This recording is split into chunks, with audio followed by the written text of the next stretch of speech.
Olá pessoal da Entreverbos, aqui é Adriano Paulo. Nós estamos fazendo uma reportagem sobre o uso de dispositivos móveis na infância. Isso pode ser prejudicial, benéfico? Nós vamos saber mais agora com a psicóloga Amanda Bueno. Tudo bem, Amanda? Tudo bem, e você? Tudo ótimo. Quero saber, isso pode ser benéfico, pode agregar, pode ter consequências negativas para a criança, o uso de dispositivos móveis?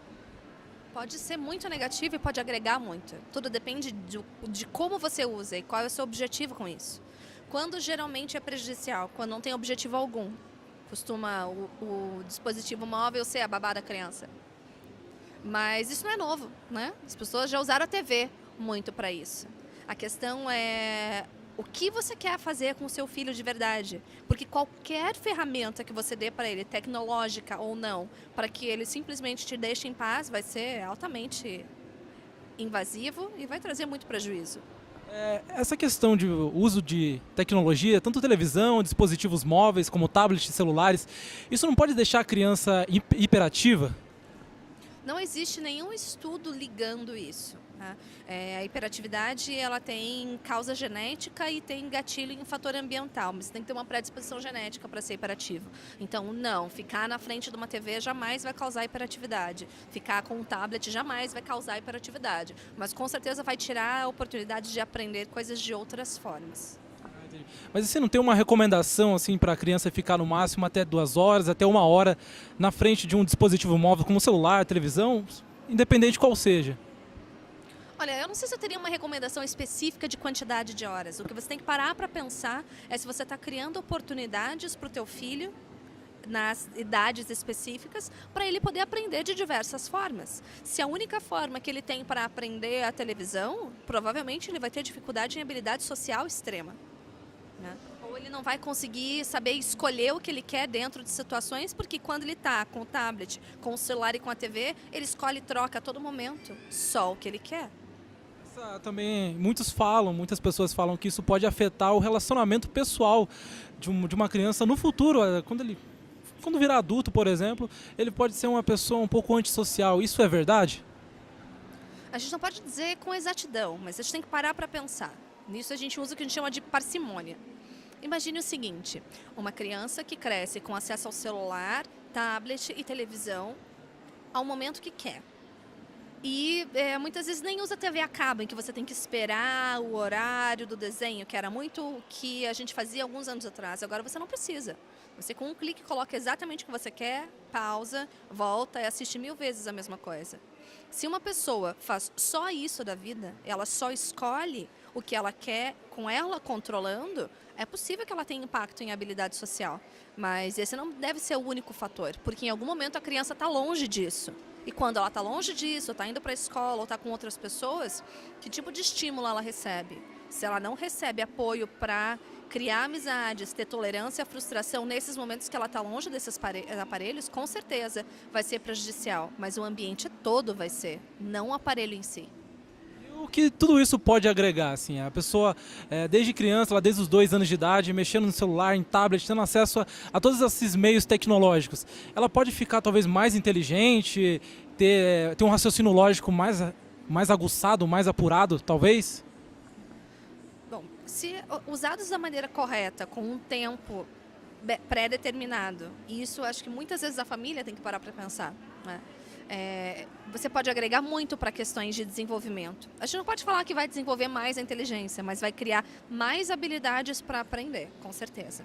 Tá? Imagina o seguinte, é muito difícil você colocar uma criança no sistema educacional normal, em que está um professor na frente de um quadro negro, um quadro branco, e todo mundo sentado alinhado, enquanto essa criança chega em casa e usa só dispositivos tecnológicos. A ideia que a gente tem que ter é de usar todos esses dispositivos para ensinar. Ontem, por exemplo, eu fui trabalhar com uma criança e a gente tinha uma lição de matemática para fazer.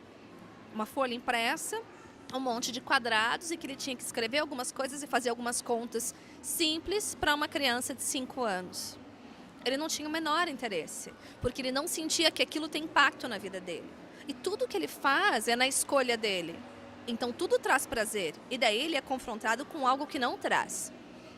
Qual foi a ideia?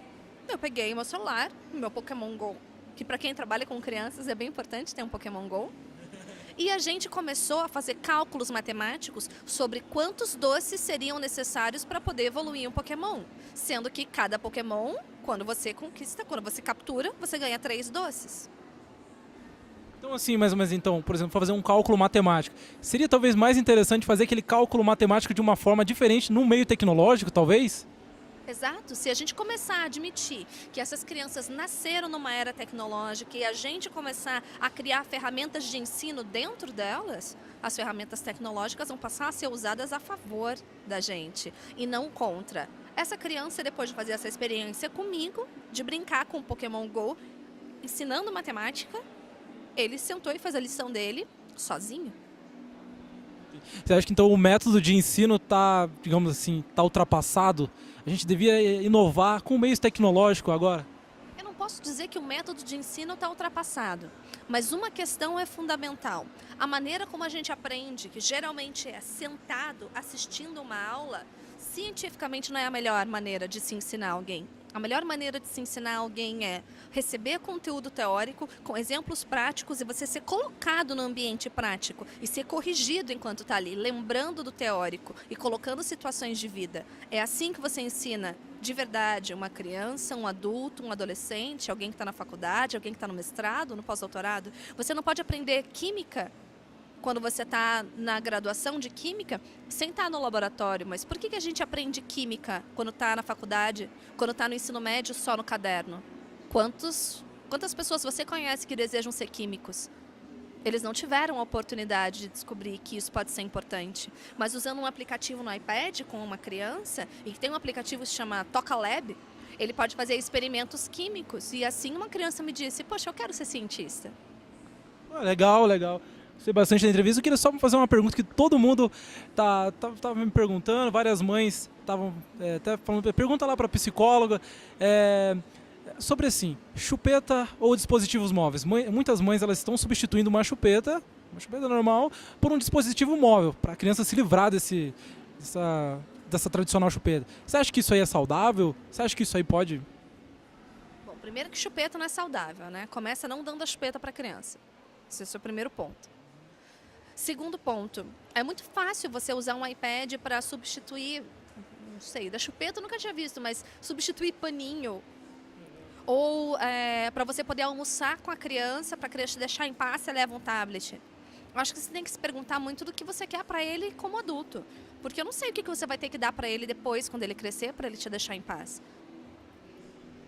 Legal, legal, gostei bastante da entrevista. Amanda, você poderia mandar um recado pro pessoal aqui, tanto para as mães, as mães que vão estar assistindo, que têm seus filhos, até educadores, todas as pessoas que trabalham com crianças, que têm contato com crianças. Você pode mandar um recado para eles? Se envolvam no que vocês fazem com as crianças. Tentem usar a tecnologia a favor delas. Não deixe que elas usem sem monitoramento, usem juntos, sintam prazer em aprender com essa criança e dividir tudo com ela. Essas ferramentas sendo usadas em conjunto podem ser extremamente benéficas para todo tipo de desenvolvimento, para quem ensina, para quem aprende, para quem é pai e principalmente para a criança. Muito obrigado, Amanda. Foi um prazer entrevistar você. A gente fica por aqui. Até mais, pessoal da Entreverbos.